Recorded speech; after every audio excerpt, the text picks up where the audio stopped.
Alrighty, here we are. Hello everyone, welcome to Automation. It's taken a little bit longer than expected, but in any case, for the suggestion of Black 57 Chevy sedan, a small sports GT, you could say, with a V8 in it, I already have something along those lines with the Eagle Eco 8. Like, the Eagle is the small sports coupe, if you will, whereas the Eco versions are more focused on comfort and economy, and the sports are more focused on performance, and the fun is somewhere in between. So this is the Eagle, basically. This is based on the Honda S2000 body shell. The rear bumper is very simplistic, taillights a little bit less so. It's got a 4.5 liter twin turbocharged V8, 350 horsepower in the Eco trim, 30% economy. The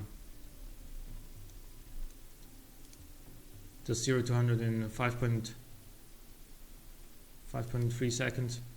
Far too small? I mean, okay, well, you could have like a pocket GT, if you will. And the problem is we don't really have that many modern coupe body shells. We only have the Corvette type body shell, which I don't want to use for too many different cars in my lineup. And we got the big kind of muscle car kind of body shell that looks like a Mustang or a Camaro.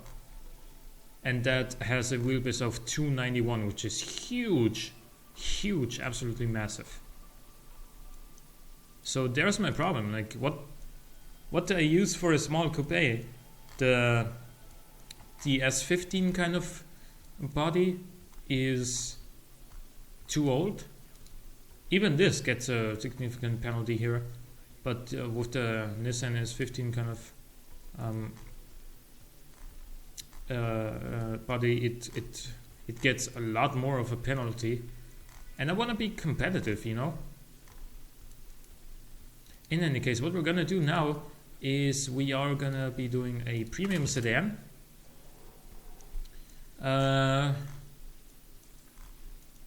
with this one, I guess, which is gonna compete with cars like the BMW 5 Series, Audi A6, cars like that.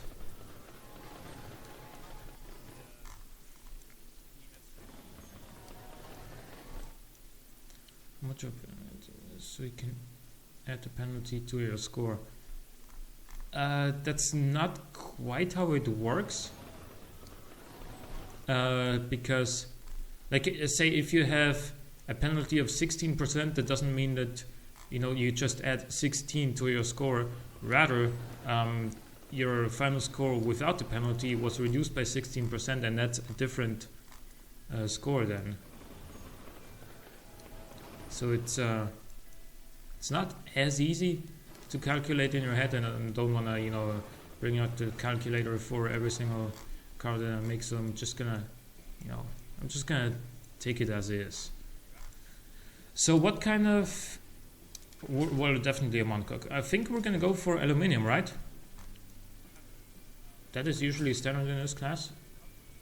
Double wishbone up front, multi-link rear, because that's what BMW does most of the time, and then aluminum for the panels.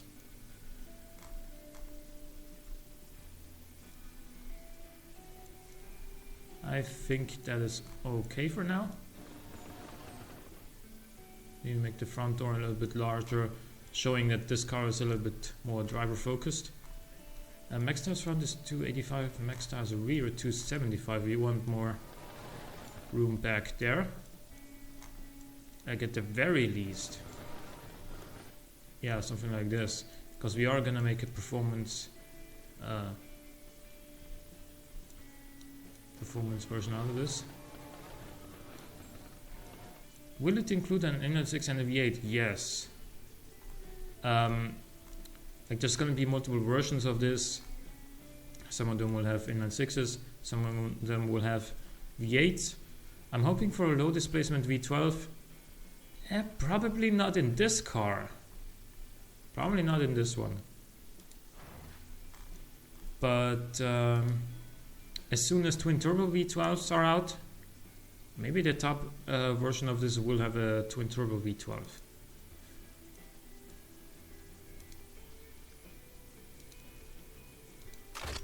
Also, I'm gonna be doing something real silly once a twin turbo V12s are out, and I think you guys are gonna like it.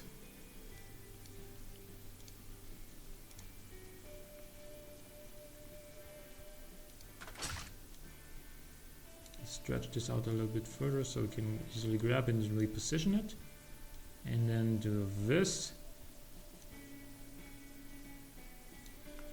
Right.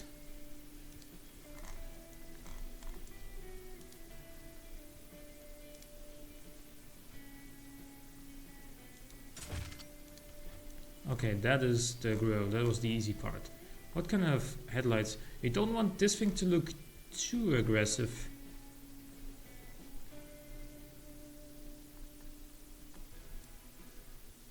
So let's make something relatively simple for the headlights. A simple shape, I mean. Obviously we're gonna use the same technique as always.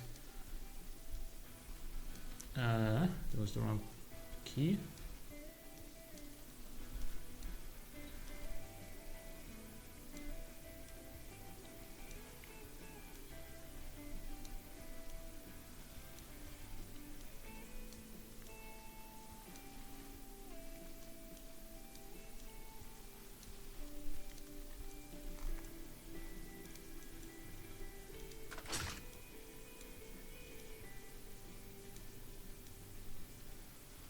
Put this like here,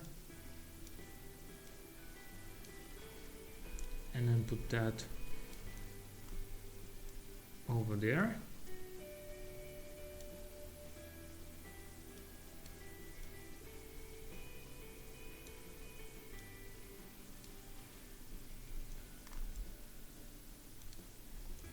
I'm hoping for, oh, I already read that.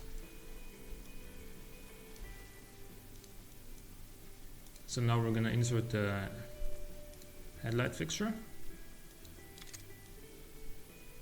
I'm gonna add some detail into these headlights.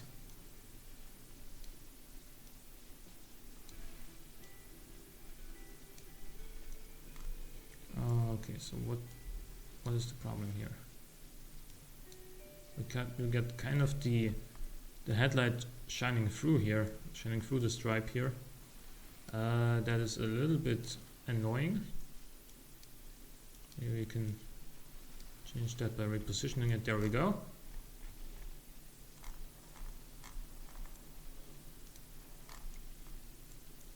And as far as the trimming goes of these headlights, I will be doing I will be inserting some white indicators.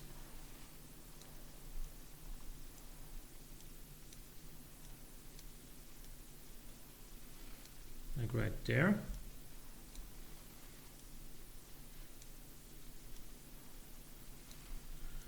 Just think how competitive your car would be if there were if it were the V12. If your top of the line sedan has, for example, a 6.1, why not put a smaller displacement into your down car? It's a competitive advantage that only AMW would have. That's why.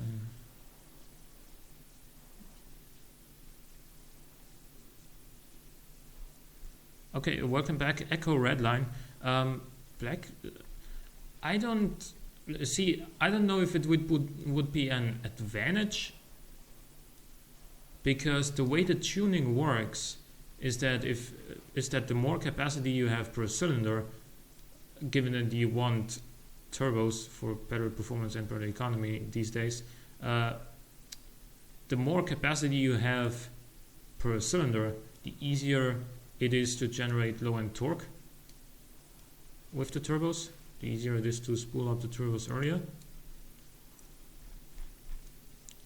I'm liking the headlights.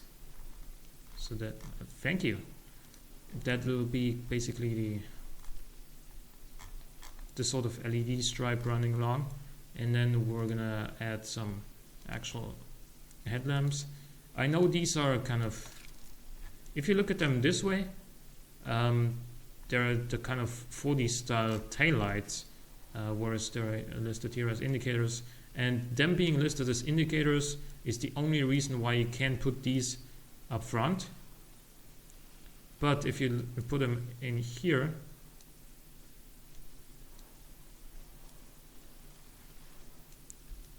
make them smaller, and look at them this way, they look like some really nice like xenon lights or whatever. It fits pretty well, I would say. The headlights are pretty badass. We're gonna add a small lip here, or a, you know, regular sized one. We want to emphasize the sporty nature of this car because, you know, a BMW 5 Series isn't really all about comfort. It's mostly about comfort, but it's also about sportiness. It's about the sporty feel. Like it's kind of halfway, if you will. And I think what I am gonna do for the grill down here is gonna be something along the lines of this, maybe. Oh, actually, that is not what I wanted.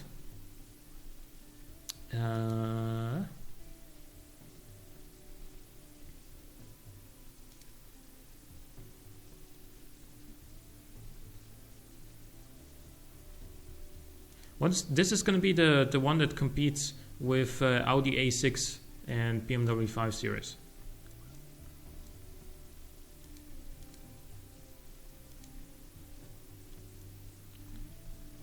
Could you do a 4-cylinder version?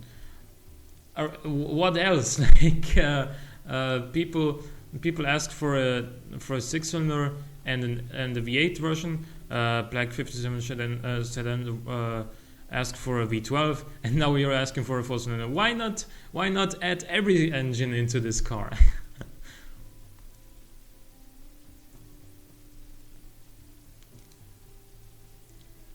Actually, a twin-turbo V6, sure, yeah. Everything. Now I'm looking for one specific grill.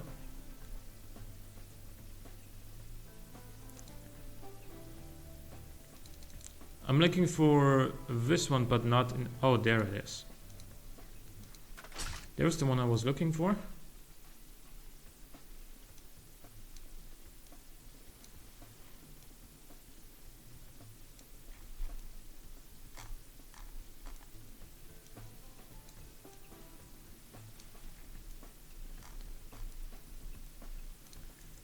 And we're gonna add a number plate, like right here, with a couple of LEDs on this edge. Oh, the edge of this grill is a little bit rough, as you can see, but we can put some sort of LED-esque small lamps onto this side. That won't help the edge here, but it might make the overall car look a little bit more fancy. Oh, I think 3 of them is enough here. And then we are gonna round this up with a couple of vents over there. Maybe some of these. Turn around.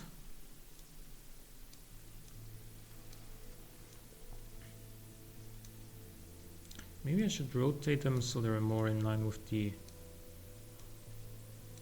curve of that. No, these don't fit very well here. I'm thinking more about these.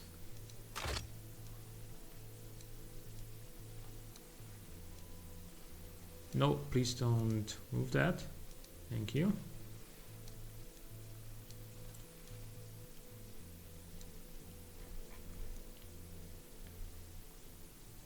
Yes. Okay.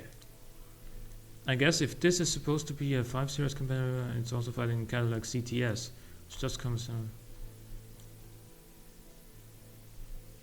Yeah. I mean, personally, like for a car that is supposed to be smooth and for cruising and whatnot, I prefer an inline six over a V6. It's just smoother, and yeah, it's just more smoothness makes for better comfort.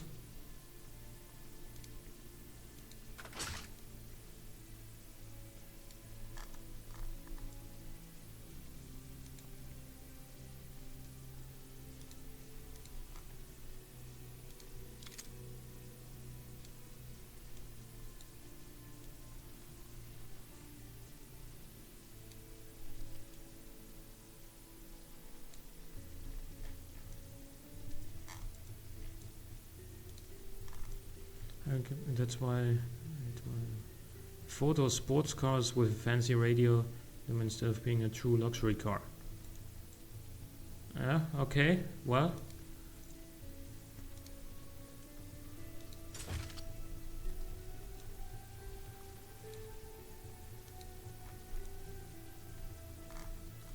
So what do we do in the rear end? Still don't completely know what I want to do here. Of course, some sort of shape with these.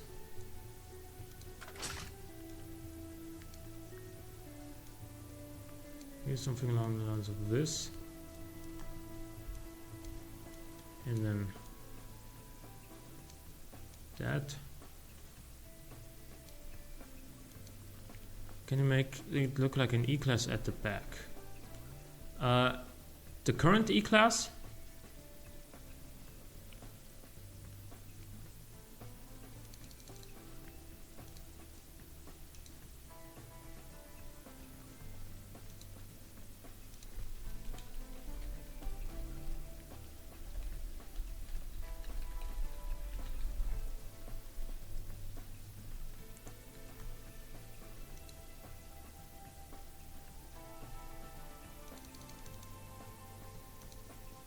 Yes, the current E-Class. Well, let's see. Well, I can do something similar. Well, because you know the detailing, we can't do those kind of thin LED red stripes inside the basic red structure of taillights or anything. We can't make them as detailed as on a real car, but I can make something that looks kind of similar.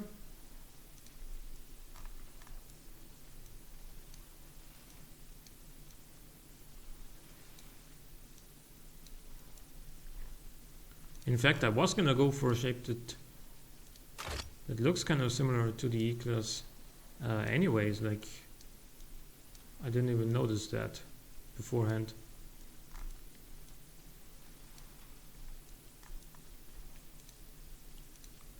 And now connect these two.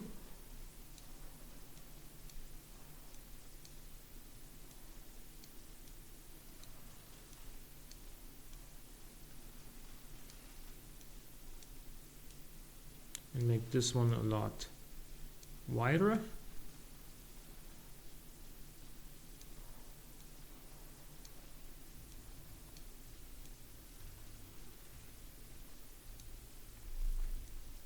Are you working in 2016?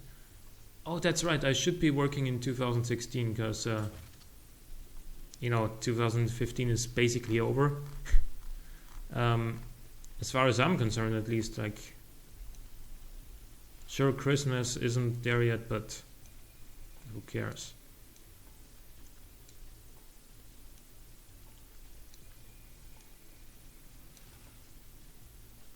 I mean, who really cares as far as like building products goes, as far as like production goes?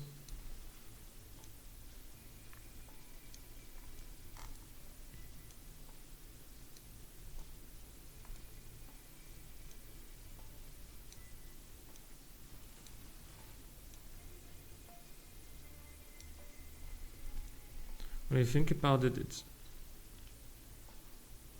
if it's the monthly, we would already be on 2017s. Why? If we were gonna build this car in 2016, we might as well sell it in 2016, right? Like, that's what always gets me about American cars. Like, why can you in 2016 buy a 2016 model year car if it gets built in 2015 and also delivered in 2015? Why the 2016 name tag? That's something that I don't understand. I'm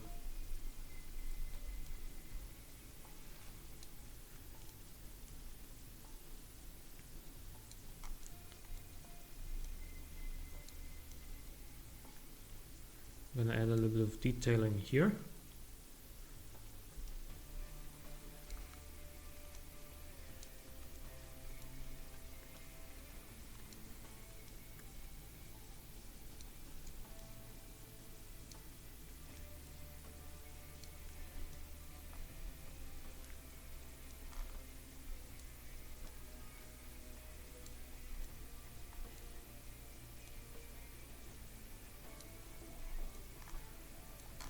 Okay, so we need to move this a little bit further down.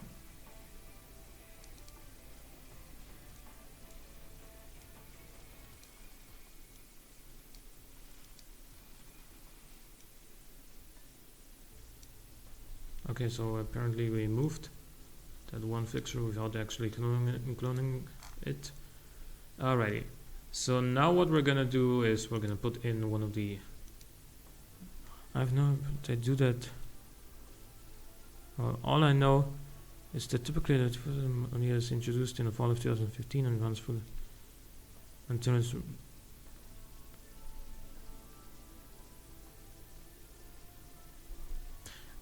Yeah, but kind of... What was that? What was that car? I forgot. I watched the Motor Trend episode of... I don't know any... I can't remember what car it was. But in any case, it was filmed in like 2014, I think. Introducing the 2016 and then the cars. I can't remember what car it was again. But they drove at that very moment the 2016 car of the class, and they would say you can pre-order it and get it in early 2015. Like, why the 2016 name tag?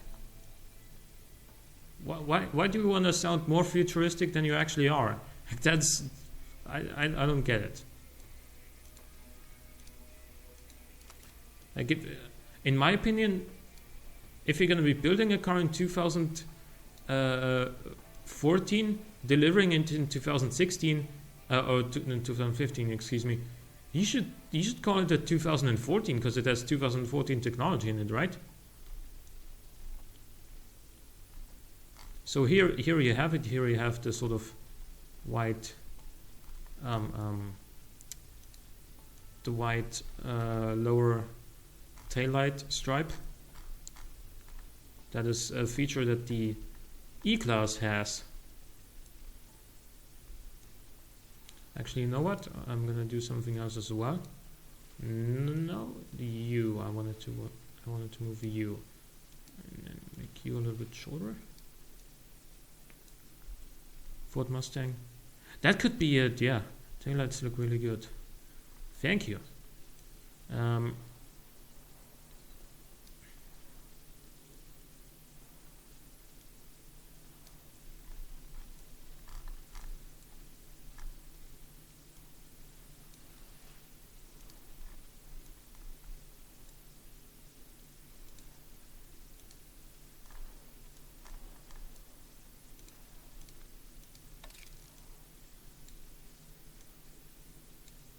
I'm going to be doing a very thin one of these and put it in here as well.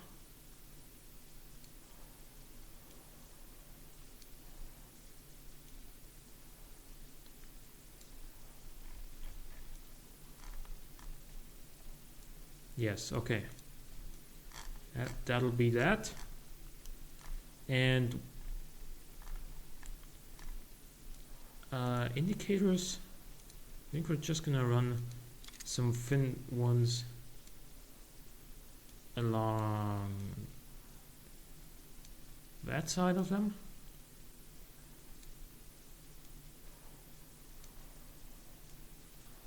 Nope, I didn't want to move the tail light. I wanted to move this closer to here. Not quite covering the entirety of the length there, and yeah, okay, that's gonna be it. It's looking really cool, thank you. And now let's put one of those on here to kind of round up the area in between.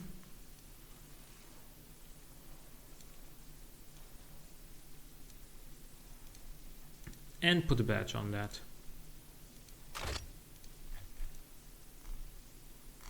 Now we need a bumper, some exhaust, and a number plate.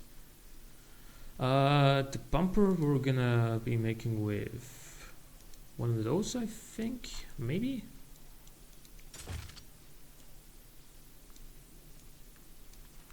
Also, we're gonna add a lip here.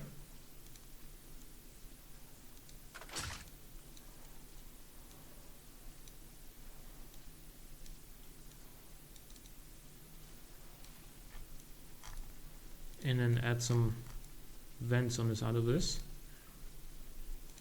Something along the lines of these.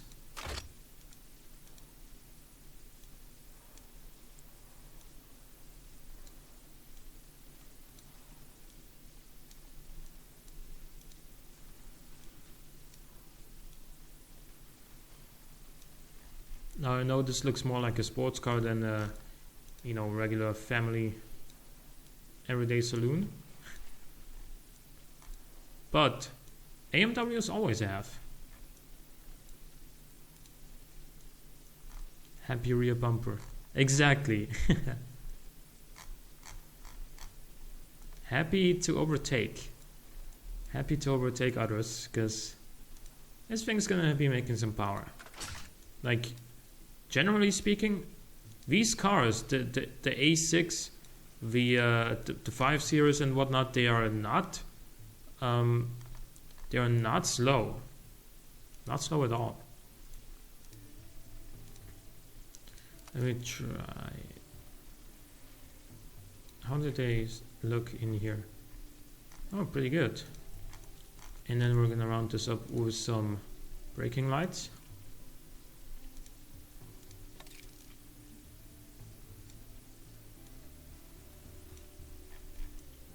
Like that.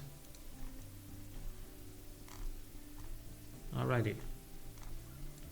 People like sporty looking cars. Have you seen the new Prius? I have, but it's I don't like it. I don't like its looks.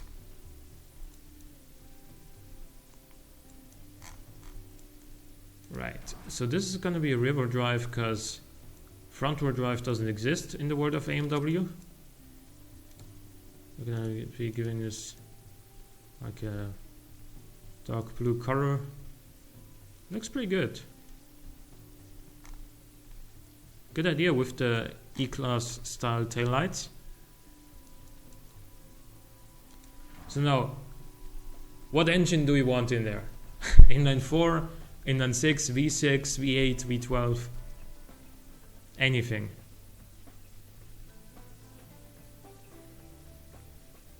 The boring kind, try to make it look sporty and aggressive. I was never saying it was a good looking car. Yeah, inline 6.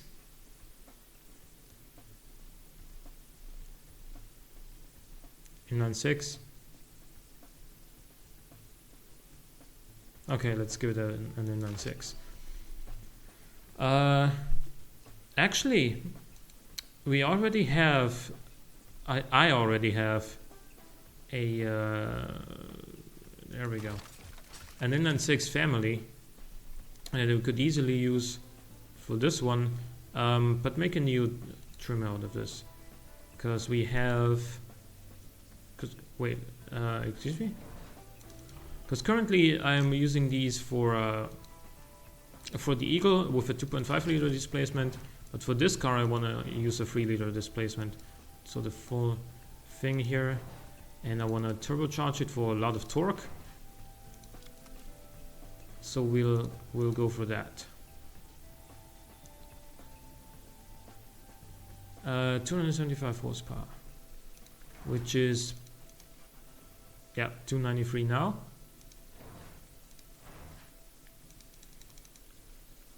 Okay, we gotta retune this. Obviously we want more torque down low. That is a lot better. 270 horsepower. We got a little bit of RPM issues, but that is okay if we just go for I-beam steel here. 270 horsepower. Tell you what, let's go for a little bit more AR ratio.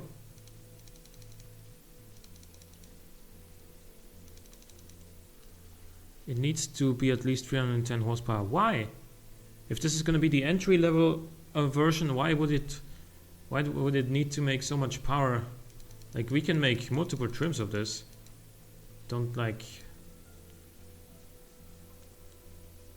Let's not exaggerate. Because of the new E400 with 330 horsepower. Yeah, so what? I'm just gonna make a new version of this engine. So, and then? What about then?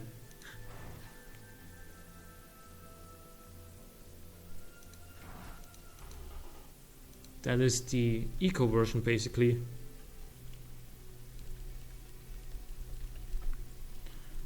I think about 275 to 280 would be perfect. Yeah. And look at that power curve up top. It's so flat. Good mid-range torque. Turbo spooling up relatively quickly. We got a little bit.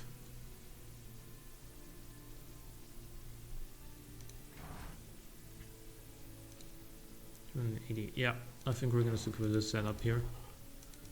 Almost 30% economy.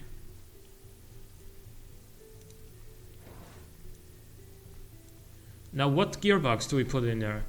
Usually, the standard gearbox for AMWs is a 6-speed manual, but I can't really justify that on a car like this. The problem with the automatics is that they shift so slowly. So basically, the only other option is the sequential gearbox. What do you think? 8-speed automatic?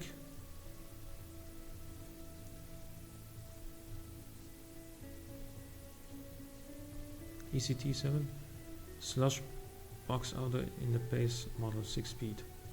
You know what? I wanna use like the same gearbox for all trims except for the very performance orientated one.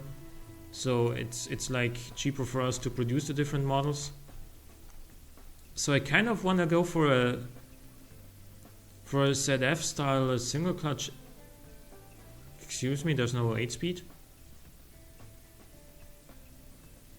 Well, that solves that problem then.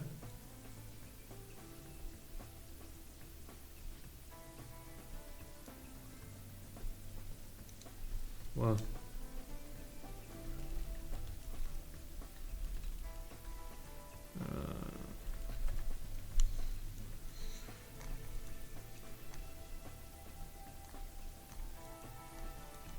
LSD, I would recommend at least. I would recommend at least a viscous LSD. The stomach clutch that you do 8-speed? Nope.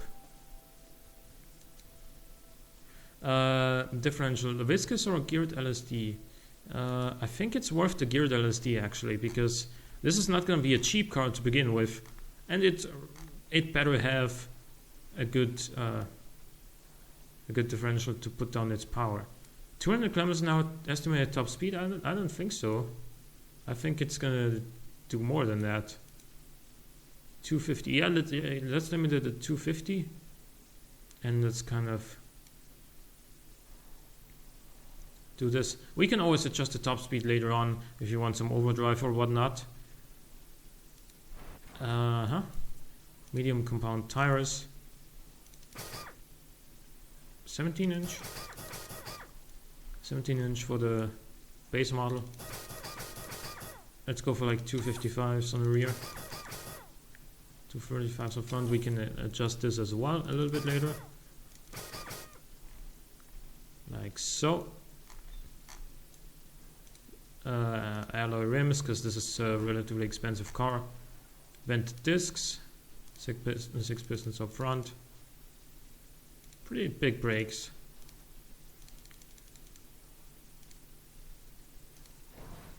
And then the fully clad under tray. Not very much downforce because this is in the sports car. A lot less cooling. Like we were at what 1600 cooling airflow, something like that. 5 seats. Premium or luxury interior?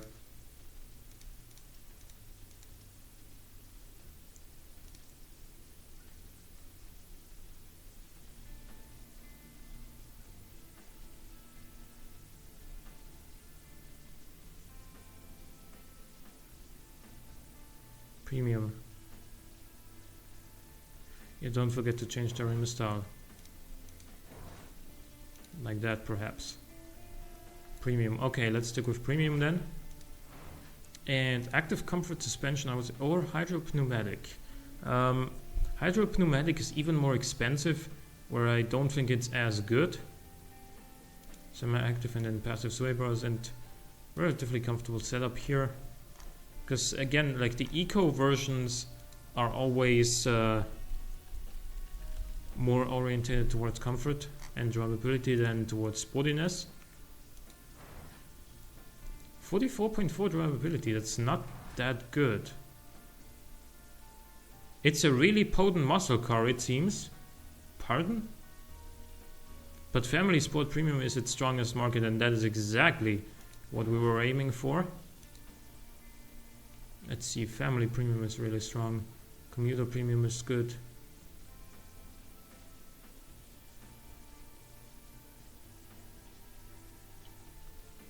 Um,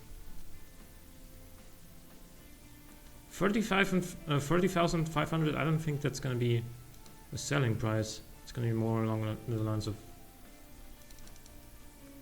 like 35,000, something like that. Utility Sport Premium. Excuse me?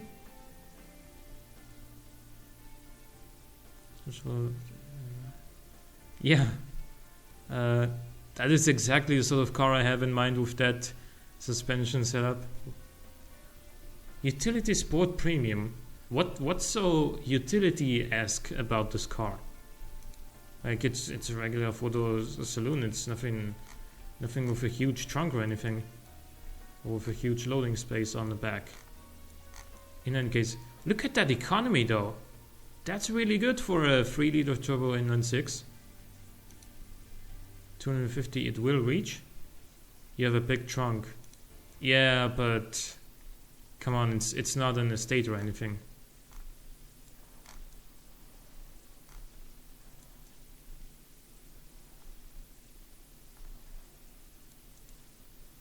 So we can... Oh. Alright. This car would be able to reach 274 kilometers an hour. You know what I'm gonna do? What I'm gonna do is I'm gonna overgear this car quite a lot. Like this. Get that like here. And now we have a top speed of 263. I am gonna change the wing angles in such a way that we're gonna reach 250 kilometers an hour. I'm basically gonna limit this car the top speed by changing the arrow. 250.3, okay. There we go.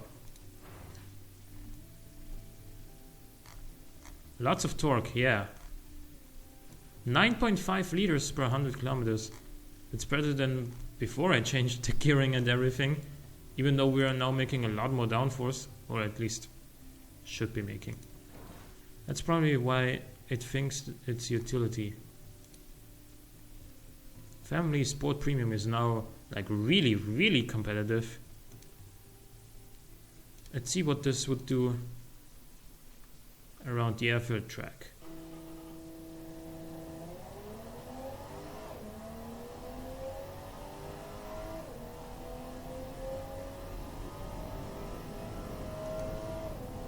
$129.7. Not bad for a big premium family saloon with no intentions of going fast.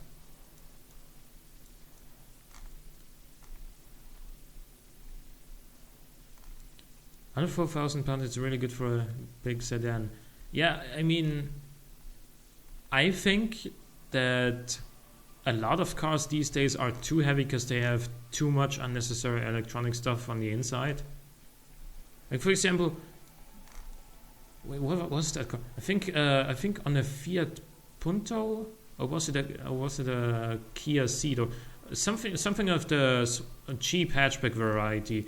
One of those cars you can have for, they advertise it like 13 grand or something, with this feature and that feature and that feature and that one and that and everything on the inside. Like if you take the 13 grand price, subtract the cost of all those features, and then subtract the fact that, you know, the dealers want to make profit with that, the companies want to make profit, how much is there left for like the engine or the suspension, like the essential parts of a car? Not very that much. So don't recommend buying cars like that. And in any case, we are now going to create a new trim here.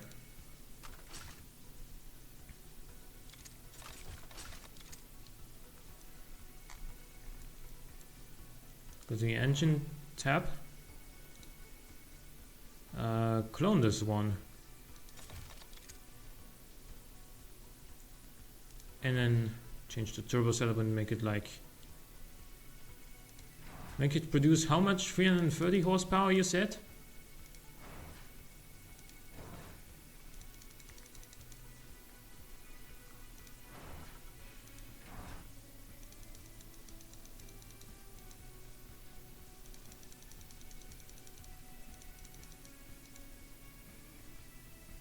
More power and speed.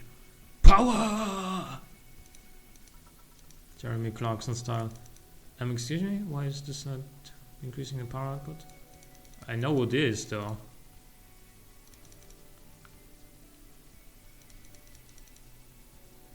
$328 horsepower. Oh, the exhaust is slightly restrictive, and no, it isn't. 335 horsepower. Yep. I miss Top Gear, so do I. Let's go up to like 6,700 on this version. That's a nice torque curve. So it is. Still, the economy is not that bad. 27.42%.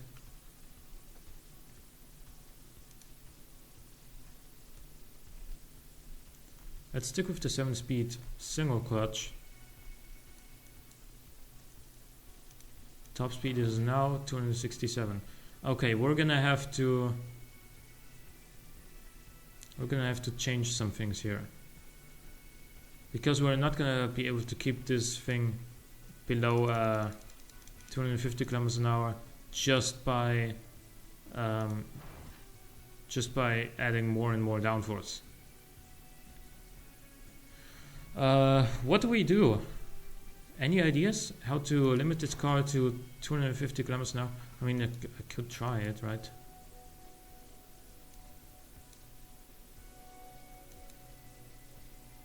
Oh, there we go. At maximum downforce from these lips, it's going 250.7 kilometers an hour.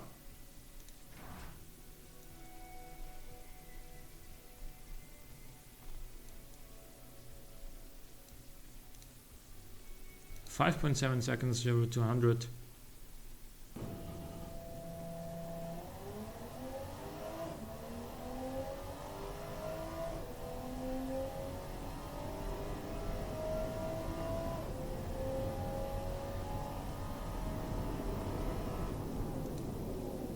.128.07. Decent time.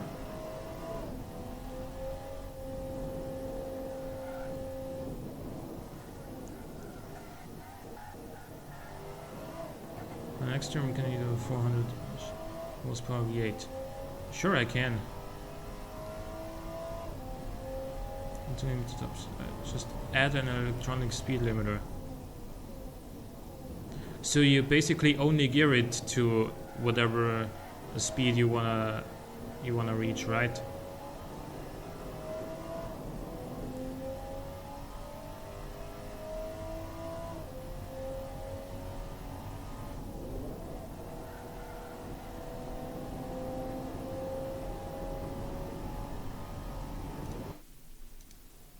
What does it do on the quarter mile?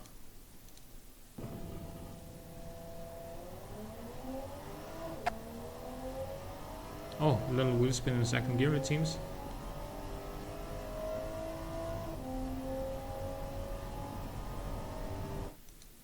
That is a 14.1, which isn't too impressive, but you know, not that bad either. It's very strongly aero limited as far as you know, higher speed acceleration goes, and that is intended. So this is going to be the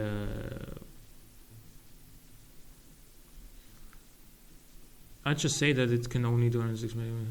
Oh, okay, because lowering the gears from the murders fuel economy. Exactly, yeah. Not better with a quarter mile. I wanna build a sport version of this with an inline six, with this inline six block as well. So that's what I'm gonna do next. And God knows my V8 powered boats need every bit of economy they can get. Yeah.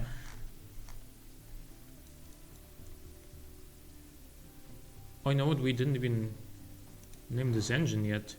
That is the 3T6F3. And we're gonna clone that one and make a sport version of it. And so this is gonna rev to 7,000 RPM, and we're gonna give it a single throttle per cylinder configuration, because that'll make for increased throttle response.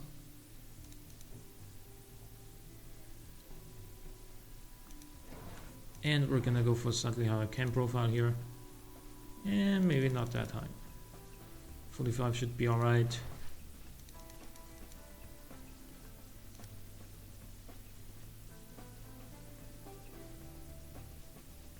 You know what? I just wanna kind of go for a slightly lower compressor. Wait, why is this not increasing power anymore?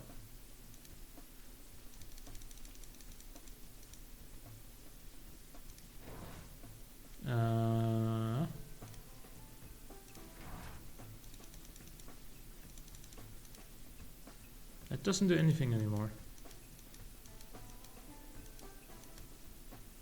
360 horsepower.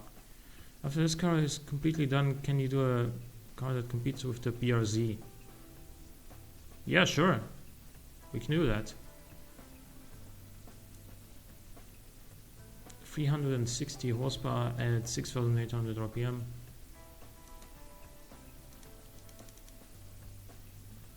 $367 horsepower. Okay, 7,100 is as far as we can go without causing too many problems.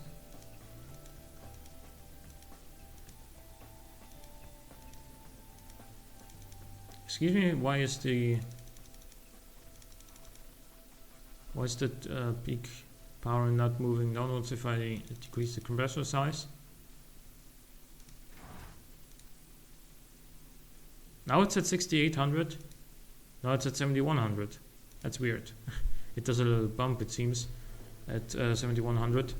Cam profile a little bit lower. And now it still does it. Let's see. There we go. The turbine size doesn't add any power anymore. In fact, it's a lot better to keep this lower. In our case, it seems.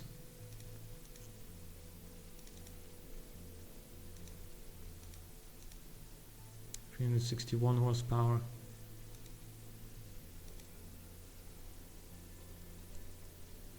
In 61, 359.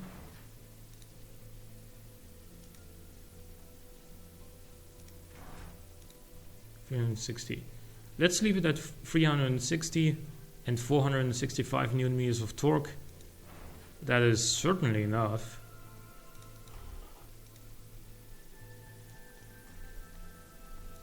What body shell should I use for the BRZ competitor? You know what? Let's just remove this.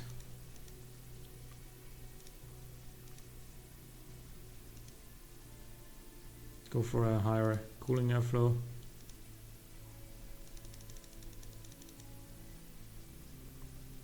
$278 kilometers an hour. Alrighty then. There we go.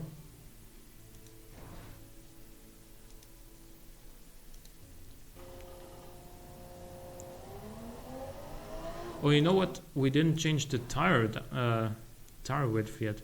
The 12.4% wheel spin is not very much. I don't know what they're called. A coupe body shell, you mean? But which one? A 90s-esque or the S2000 style or the Corvette style? No, the Corvette style is too big. It's too big. Durability is really low.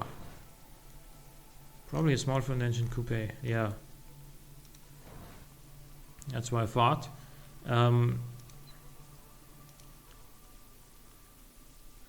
That's actually decreasing drivability.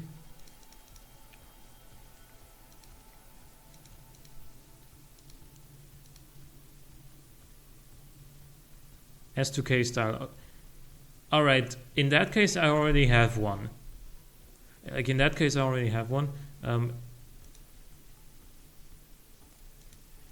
I've shown you the Eagle before, right? The V8 that was like right at the start of this episode. There is some inline-six versions of that car as well. And like there's a base version with 2.5 liter naturally aspirated inline-six. It has 175 horsepower. Does 0 to 100 in 7 seconds.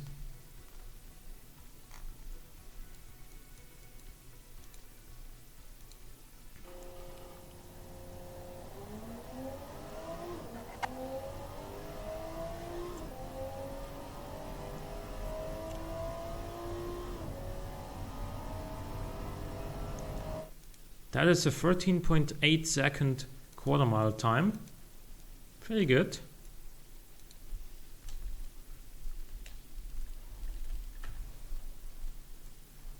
And I'm gonna name this engine first.